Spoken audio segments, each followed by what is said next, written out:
Hele, a piano, a sakra. Pokud se na pódiu objeví piano, znamená to, že bude nějaká romantická píseň o lásce. Máme v našem bohatém repertoiru pouze 2 písně o lásce. Jednu jsme vám právě zahráli a teď bude ta druhá, slyšel jsem magický akord. Nic není jako dřív.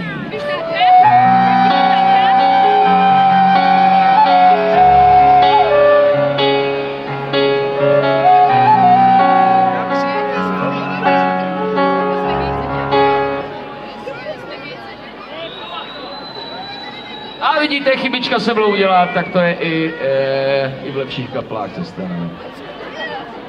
Nic není jako dřív. No, je to trošku lepší.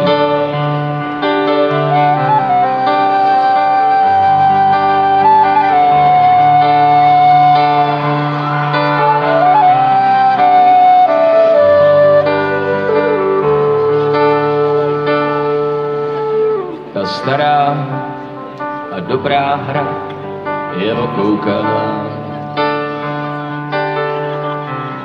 Nediv se, brácho, kde kdo ji zná.